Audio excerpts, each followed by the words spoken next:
الحمد للہ نحمده ونستعینه ونستغفره ونؤمن به ونتوکل علیہ ونعوذ باللہ من شرور انفسنا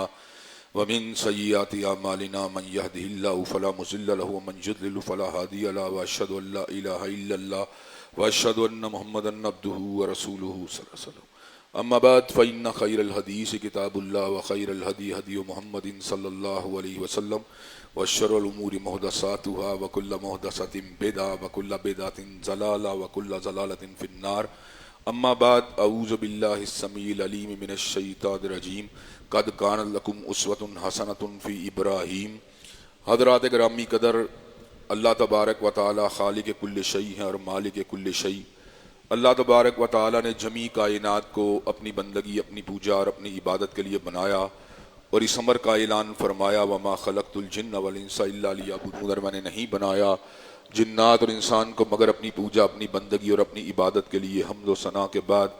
عرب عرب انگنت اور بے شمار درود و سلام ہوں اس ہستی اقدس و مقدس پر کہ جن کا نام نامی اور اسم گرامی محمد کریم صلی اللہ علیہ وعلی آلہ وصحبہ وبارک وسلم ہے۔ اللہ رب العزت نے امام الہدیٰ علیہ الصلوۃ والتسلیم کو اہل کائنات کی ہدایت اور ان کی رہنمائی کے لیے مبعوث فرمایا، اور آپ کی ذات بابرکات کے ذریعے اہل کائنات کی رہنمائی اور ہدایت کا خوب بندوبست فرمایا۔ اللہ رب العزت نے امام الہدیٰ علیہ الصلوۃ والتسلیم کی سیرت طیبہ میں طرح طرح کی خصوصیات کو ودیت فرما دیا تھا اور گوناگوں قسم کی صفات کو آپ کی ذات اقدس و مقدس کا حصہ بنا دیا تھا، اور ان تمام باتوں سے بڑھ کر یہ کہ میرے آقا کی زندگی میں کوئی صبح ایسی نہیں آئی، کوئی شام اور کوئی رات ایسی نہیں آئی، دکھوں کی کوئی گھڑی اور عشق کا لمحہ ایسا نہیں آیا جب مالک کائنات نے اپنی تائید کو، اپنی نصرت کو اور اپنی حمایت کاملہ اور اپنی تائید لازوال کو حضرت رسول اللہ صلی اللہ علیہ وسلم کے شامل حال نہ فرمایا ہو۔ اور ان تمام باتوں سے بڑھ کر یہ کہ رشک رب نے اپنی آخری کتاب حمید کو سید العرب والعجم امام المتقین والابرار حضرت اشرف الانبیاء والمرسلین حضرت خاتم النبیین جناب محمد کریم صلی اللہ علیہ وسلم کے قلب اطہر میں نازل فرما دیا تھا۔ اور اس کتاب حمید کے اندر اللہ تبارک و تعالیٰ نے ایسے ایسے مضامین کو بیان فرما دیا جن میں سے ہر مضمون جو ہے وہ سونے اور سنہرے پانی سے لکھنے کے قابل ہے۔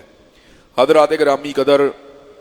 یہ ایام جن سے ہم گزر رہے ہیں یہ در حقیقت ہمیں ان ایام کی طرف لے کے جا رہے ہیں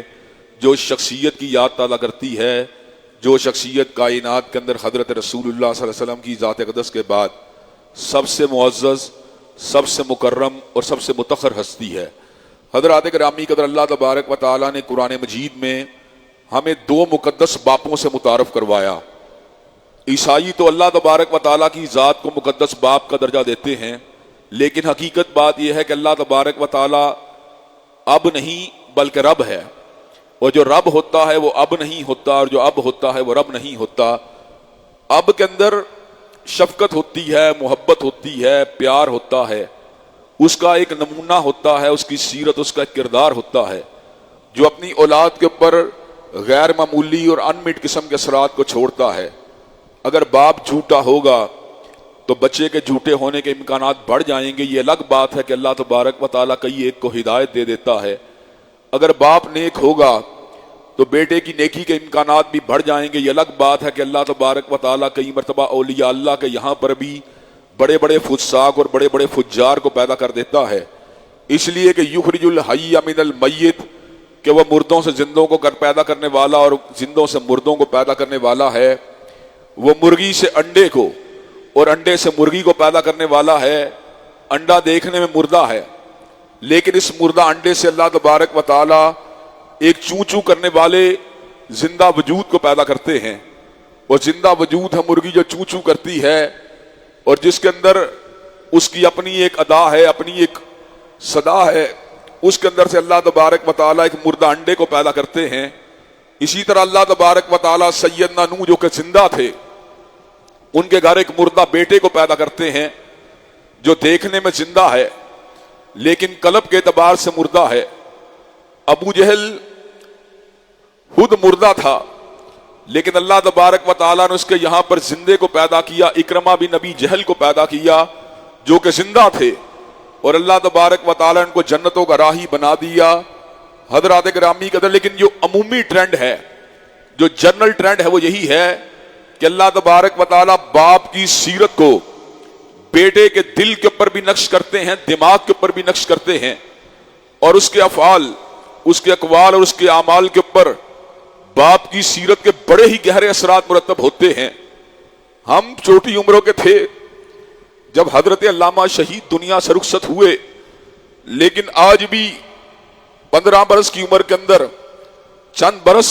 شعور اور ہوش کے حضرت علامہ شہید کو اپنی آنکھوں سے دیکھا، لیکن ان چند برسوں کے اثرات بھی دل اور دماغ کے اوپر نقش اور ثبت ہیں، اور وہ اثرات آج بھی ایک ڈرائیونگ فورس کا، آج بھی ایک موٹیویشن کا، اور آج بھی ایک تحرک و تحریک کا کردار ادا کر رہے ہیں۔ حضرات گرامی قدر، اللہ تبارک و تعالی نے قرآن مجید کے اندر بحیثیت مجموعی ہمیں 2 روحانی باپوں سے متعارف کروایا۔ ایک روحانی باپ حضرت ابراہیم ہیں، ملت ابیکم ابراہیم، تم اپنے بابا ابراہیم کی ملت ہو، اور دوسرے روحانی باپ حضرت رسول اللہ صلی اللہ علیہ وسلم کی ذات اقدس ہے، جن کے بارے میں بعض لوگ ہمارے بارے کے اندر بدگمانی کرتے ہوئے اس قسم کا پراپوگنڈا کئی مرتبہ غلط سلط کر جاتے ہیں کہ معاذ اللہ ثم معاذ اللہ، اہل الحدیث حضرت رسول اللہ صلی اللہ علیہ وسلم کو اپنے بڑے بھائی کی مانند سمجھتے ہیں۔ معاذ اللہ ثم معاذ اللہ، بڑا بھائی کیا ہے، باپ کیا ہے، ماں کیا ہے، گھریلو زندگی کیا ہے، بیوی اور بچے کیا ہیں، دوست احباب کیا ہے، کمبا قبیلہ کیا ہے، پوری انسانیت کو ایک پلڑے میں ڈالا جائے اور تنہا مصطفیٰ کو دوسرے پلڑے میں ڈالا جائے، پوری کائنات جمع ہو کر بھی مصطفیٰ کی عظمت کا مقابلہ نہیں کر سکتی۔ لیکن حضرات گرامی کا جہاں تک تعلق ہے رفت کی بات کا، اور جہاں تک تعلق ہے آئیڈیل کی بات کا، اللہ تبارک و تعالیٰ نے کلام حمید میں انہی 2 شخصیات کو ہمارے لیے آئیڈیل اور مثال بنا دیا۔ حضرت ابراہیم کو بھی مثال بنا دیا، حضرت رسول اللہ کو بھی مثال بنا دیا، اور دونوں کو الگ الگ مقام کے اوپر باپ کی حیثیت سے بھی متعارف کروا دیا۔ اس لیے کہ جس طرح ایک جسمانی اور فزیکل باپ انسان کے لیے سورس آف انسپائریشن ہوتا ہے، اسی طرح امموں کے لیے، امتوں کے لیے اور کے لیے ایک روحانی باپ جو ہوتا ہے وہ سورس آف موٹیویشن ہوتا ہے۔ روحانی باپ کے سیرت و کردار کو دیکھ کر، اور روحانی باپ کی گفتار و رفتار کو دیکھ کر، اور اس کی نشست و برخاست کو دیکھ کر، اور اس کے انداز و اطوار کو دیکھ کر، اور اس کے معاملات کو دیکھ کر، اور اس کی جرت و کردار کو دیکھ کر، اور اس کی استقامت کو دیکھ کر، اور اس کی رفت و شان کو دیکھ کر، اس کے ولولے کو دیکھ کر، اس کے تنتنے کو دیکھ کر، اس کے ہمہمے کو دیکھ کر، اس کے زمزمے کو دیکھ کر، اس کے ولولائے تازہ کو دیکھ کر،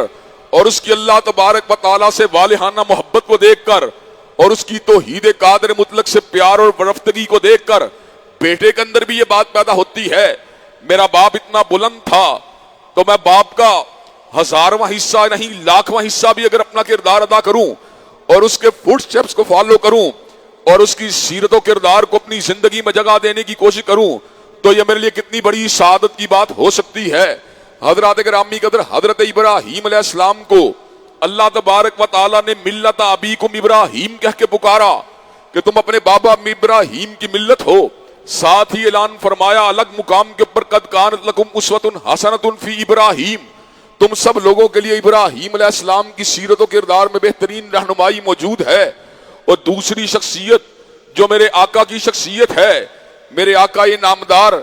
کہ پوری کائنات جس کی رفت کا اور جس کی عظمت کا مقابلہ نہیں کر سکتی، اللہ نے اعلان فرما دیا النبی اولیٰ بالمؤمنین من انفسہم وازواجہ امہاتہم، نبی مومنوں کی جانوں سے ان کو زیادہ عزیز ہیں اور ان کی بیویاں مومنوں کی مائیں ہیں۔ مومنوں کی ماں سے مراد جب ان کی بیویاں میری ماں ہیں تو حضور علیہ السلام ہمارے روحانی باپ ہوئے۔ اور دوسری بات یہ ہے، قرآن مجید کے اندر یہ آیت ہوتی تھی لیکن تلاوت کے اعتبار سے منسوخ ہو گئی، لیکن حکم کے اعتبار سے آج بھی برقرار ہے۔ وَهُوَ أَبٌّ لَّهُمْ، ان کی بیویاں مومنوں کی مائیں ہیں اور وہ مومنوں کے باپ ہیں۔ حضرات گرامی قدر، اللہ تبارک و تعالیٰ نے اس آیت کے ٹکڑے کو قرآن مجید کا حصہ نہیں رہنے دیا، اس کے پیچھے بھی اللہ کی کئی حکمتیں ہیں کہ حضور علیہ السلام جس وقت زید ابن حارثہ کے ساتھ حضرت زینب کے نکاح کا مسئلہ آیا تو اللہ تبارک و تعالیٰ نے اس حقیقت کو واضح فرما دیا کہ حضور علیہ السلام کسی کے جسمانی باپ نہیں ہیں۔ ما کان محمد ابا احد من رجالکم ولیکن رسول اللہ و خاتم النبیین، بلکہ وہ اللہ کے رسول اور آخری نبی ہیں۔ لیکن جہاں تک تعلق ہے آپ کی روحانی باپ ہونے کی کیفیت کا، تو یہ بات آج بھی قطعی ہے، آج بھی اٹل ہے کہ پوری امت کے روحانی باپ حضرت رسول اللہ ہیں۔ اور حضرات گرامی قدر، جب ان کی مائیں، جب ان کی بیویاں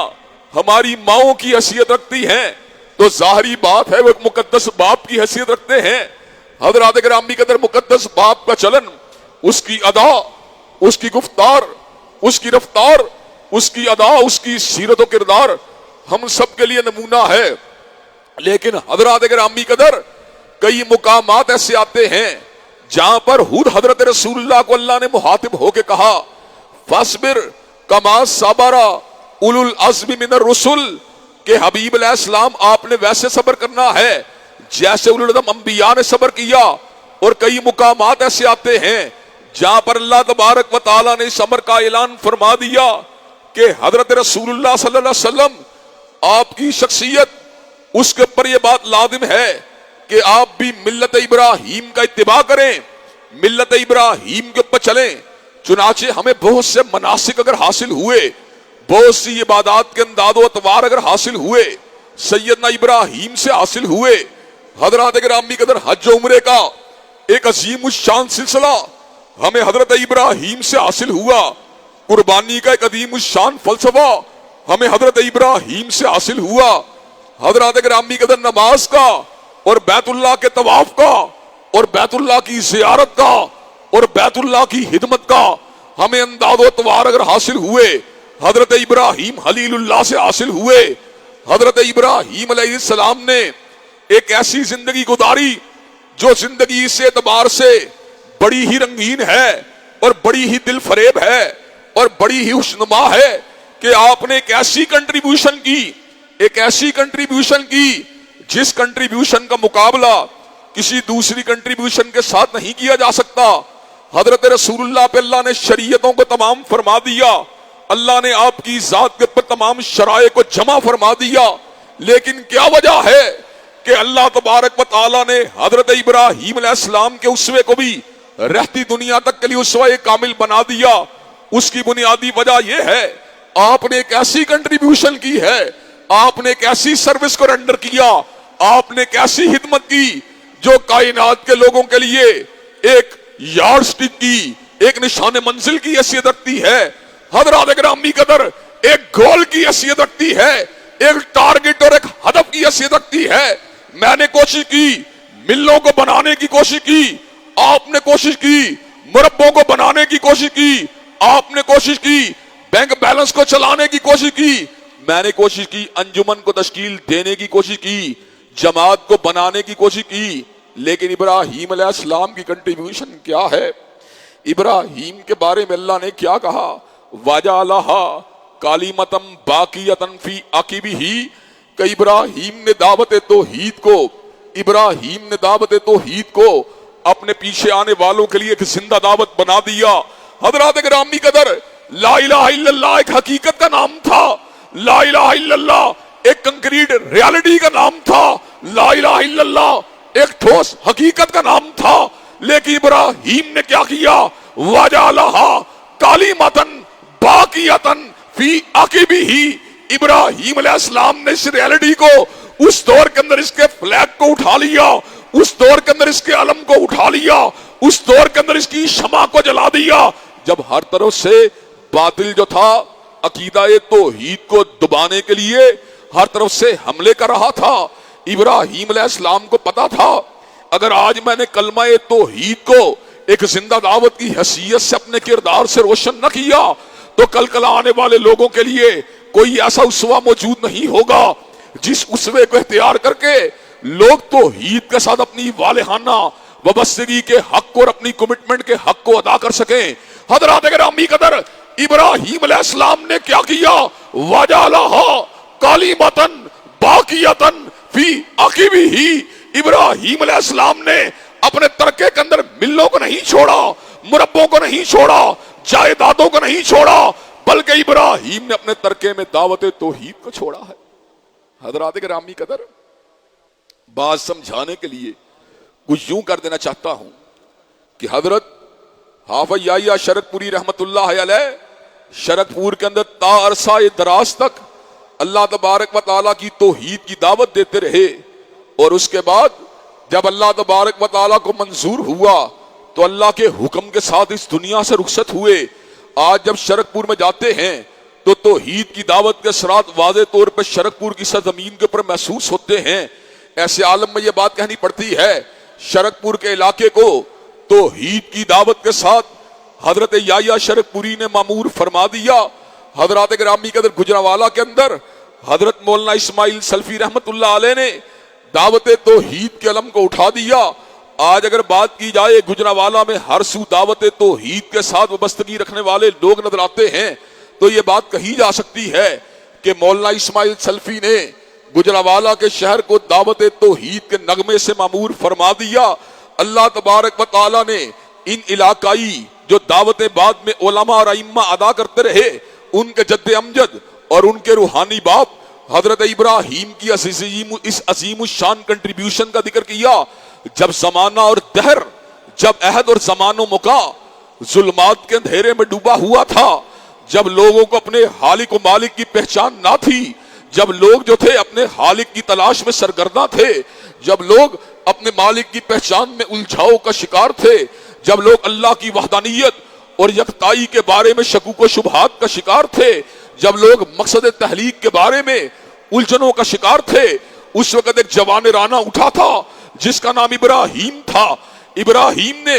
اپنی جوانی کی جو حدت و شدت تھی، اور جوانی کی جو طاقت و قوت تھی، اور جوانی کے جو جذبات و احساسات تھے، اس کو جوانی کے جو عام مقاصد ہوتے ہیں ان کے لیے استعمال نہیں کیا، بلکہ ابراہیم کی جوانی سے لے کے بڑھاپے تک پوری سیرت و کردار اس بات کا نمونہ ہے۔ ابراہیم نے دہر جو اندھیروں میں ڈوبا ہوا تھا اس کو دعوت توحید سے روشن فرما دیا، اور اس انداز میں کائنات سے رخصت ہوئے۔ وَجَعَلَهَا كَلِمَةً بَاقِيَةً فِي عَقِبِهِ۔ جب ابراہیم دنیا سے رخصت ہوئے تو پورے دہر کے اندر توحید کا جھنڈا لہرا رہا تھا، اور لوگ اس بات کو سمجھ چکے تھے ابراہیمی دعوت ہی سچی دعوت ہے، ابراہیمی پیغام ہی سچا پیغام ہے۔ اللہ نے الہام کے ذریعے، اللہ نے نزول وحی سے قبل الہام کے ذریعے سیدنا ابراہیم کی ایسی رہنمائی کی جو اللہ کسی کسی کی کرتا ہے، اور پورے دہر میں یہ بات سمجھتا ہوں یہ اعزاز اگر حاصل ہوا، انبیاء رسول اللہ کو حاصل ہوا کہ اللہ الہامی ذرائع سے ان کو صراط مستقیم کے اوپر چلاتا ہے، اور ذرائع الہام کے بعد پھر ان کے اوپر وحی کا نزول فرماتا ہے۔ حضرت رسول اللہ بھی عہد کے اندر 40 برس کی عمر کے لگ بھگ بڑے ہی پریشان تھے، لوگوں کے چلن اور انداز و اطوار کو دیکھ کر بڑے ہی آپ جو تھے اضطراب کا شکار تھے۔ آپ نے سکون کے حصول کے لیے اور مقصد تحلیق کو سمجھنے کے لیے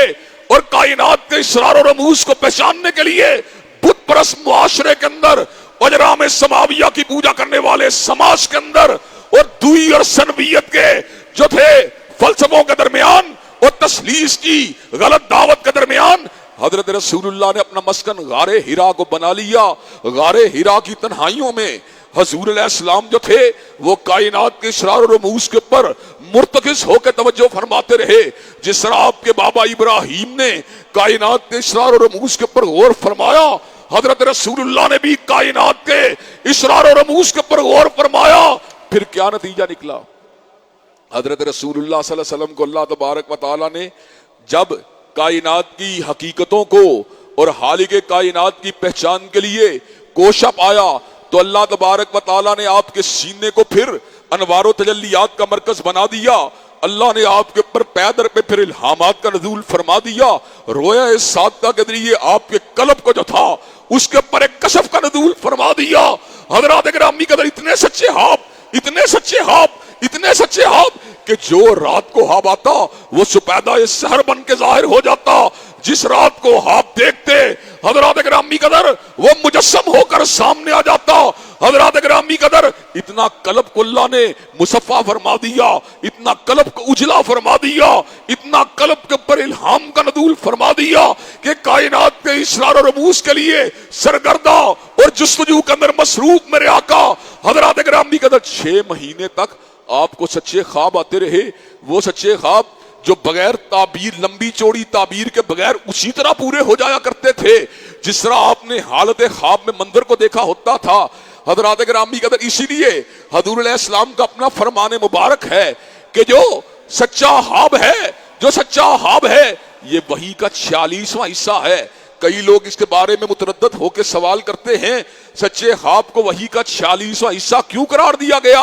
اس لیے قرار دیا گیا کہ حضرت رسول اللہ صلی اللہ علیہ وسلم کے پر اللہ تبارک و تعالیٰ 23 برس تک وحی کا نزول فرماتے رہے، آپ کے قلب کے اوپر اپنے آخری کلام کا نزول فرماتے رہے، آپ کے سینے کو حضرت جبریل امین کا نشیمن بناتے رہے۔ ہر سینہ نشیمن نہیں جبریل امین کا۔ اللہ عالم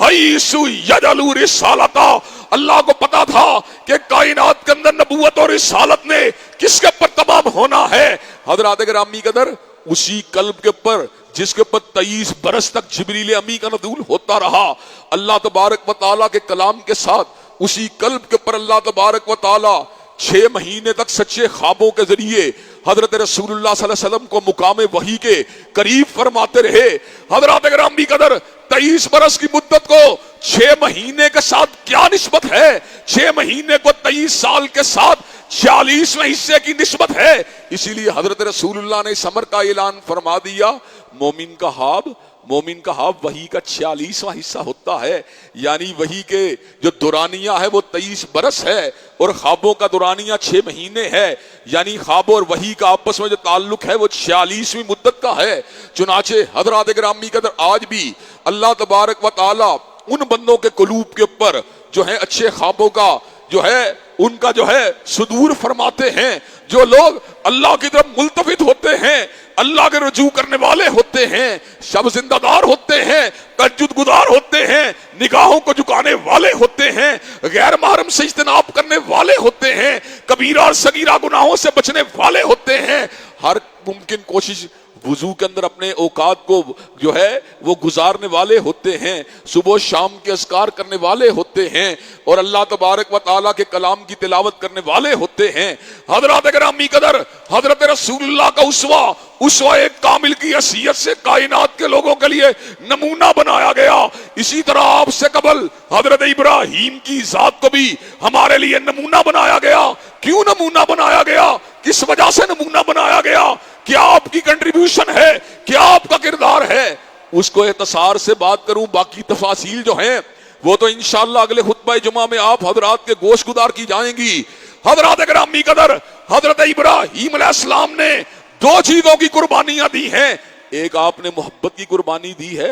ایک آپ نے رعب و دبدبے کے مقابلے کے اوپر سینہ سفر ہو کے بتلایا ہے۔ رعب و دبدبے کے سامنے حق کا اعلان کرنا یہ کوئی معمولی بات نہیں ہے۔ ایک معمولی سی دھمکی کے ساتھ لوگ ساری کی ساری پارٹیوں کو چھوڑ کے بھاگ نکلتے ہیں، ایک معمولی سی دھمکی کے ساتھ لوگ نقطہ ہے نظر کو تبدیل کر لیتے ہیں، لیکن ابراہیم کون ہے جس کو دہشت ادا کرنے کے لیے، جس کو وحشت میں مبتلا کرنے کے لیے ہر طرح کے ہتھ کنوں کو آزمایا گیا، لیکن ابراہیم استقامت کی چٹان بن کے سامنے آیا اور ابراہیم نے سمر کا اعلان فرما دیا، جو رکے تو کوہ گرا تھے ہم، جو چلے تو جہاں سے گزر گئے، رہے یار ہم نے قدم قدم تجھے یادگار بنا دیا۔ اور دوسری قربانی محبت کی قربانی ہے، بیوی کی فرمائش، بیٹے کا پیار، بیٹی کا پیار، یہ انسان کے قدموں میں ڈگمگاہٹ کو پیدا کر دیتا ہے۔ انسان جو ہوتا ہے گھر کے اندر گندے پروگراموں کو چلنا پسند نہیں کرتا، لیکن بیوی اس کو روک دیتی ہے، بچوں اور اس کے درمیان حائل ہو جاتی ہے۔ بندہ اپنی بیوی کی محبت میں مجبور ہو کر بچوں کو تنبیہ کرنے سے پیچھے ہٹ جاتا ہے۔ بندہ چاہتا ہے اس کی بیٹی نقاب کر کے نکلے، لیکن بیٹی چادر پہن کے نکلتی ہے، بیوی راستے میں حائل ہو جاتی ہے۔ زمانہ بدل چکا ہے، میاں صاحب ٹھہر جائیے۔ باپ بیٹی کو تنبیہ کرنا چاہتا ہے، لیکن بیوی کی محبت غالب آ جاتی ہے۔ حضرات گرامی قدر، کئی ایسے مقامات ہیں بیٹے کو داڑھی مڈواتے ہوئے دیکھ کر باپ کے دل کو چوٹ لگتی ہے، لیکن بیٹے کے بجھے ہوئے چہرے کو دیکھ کر اور اس کے چہرے کے اوپر اداسی کو دیکھ کر باپ امر بالمعروف و نہی عن المنکر کو روک لیتا ہے اور بیٹے کو نصیحت کرنے کی بجائے بیٹے سے سمجھوتا کر لیتا ہے۔ لیکن وہ کیا محبت ہے، وہ کیا پیار ہے جس کے اوپر کوئی پیار بھی غالب نہیں آ سکتا۔ اللہ والا ابراہیم محبت کی اس انتہا کے اوپر موجود ہے کہ جس کی اللہ کے ساتھ محبت کے اوپر دنیا کی کوئی محبت غلبہ نہیں پا سکتی، دنیا کی کوئی محبت جس کو دبا نہیں سکتی،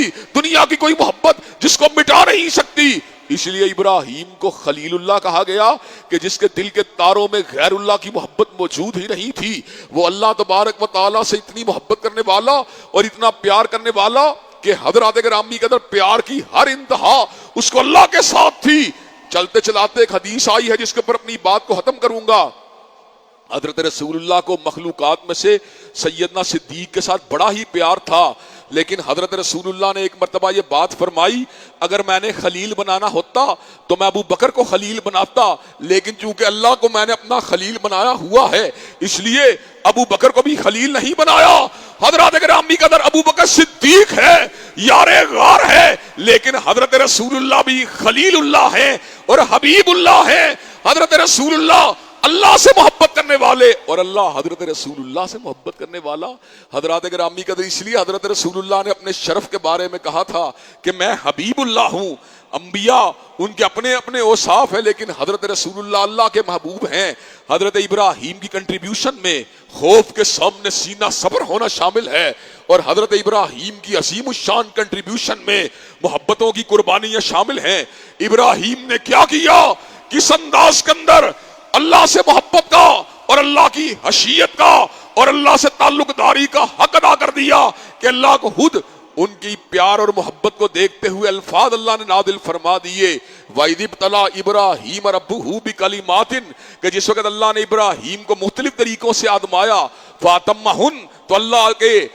اللہ کے خلیل حضرت ابراہیم نے ہر آزمائش کو پورا کر دکھایا. جس میں بھی آزمایا، جس وادی میں داخل کیا، ابراہیم اس وادی سے کامیابی کے ساتھ گزر گیا. جس وادی کے اندر اتارا گیا اس وادی کے اندر سرور ہو کے گزر گیا. اللہ نے کہا ٹھیک ہے ابراہیم، تو نے ہر وادی کے اندر کامیابی کو حاصل کیا، اب میرا اعلان کیا ہے؟ انی جاعلک للناس اماما، میں تجھے پوری کائنات کا مقتدا بنا دوں گا، میں تجھے پوری کائنات کا پیشوا بنا دوں گا، میں پوری کائنات کا رہنما بنا دوں گا. جب تک کائنات میں توحید پرست رہیں گے ابراہیم کا نام بھی جگمگ کرتا رہے گا، ابراہیم کا اسوہ بھی جگمگ کرتا رہے گا. ابراہیم علیہ السلام کی سیرت و کردار توحید کے حوالے سے کیا ہے؟ حضرات گرامی قدر اس حوالے سے انشاءاللہ تفصیلی گزارشات آئندہ خطبہ جمعہ میں آپ حضرات کے سامنے رکھی جائیں گی. اللہ تبارک و تعالی ہمیں سیرت ابراہیم سے رہنمائی حاصل کرنے کی ہے توفیق دے. وآخر دعوانا الحمدللہ رب العالمین.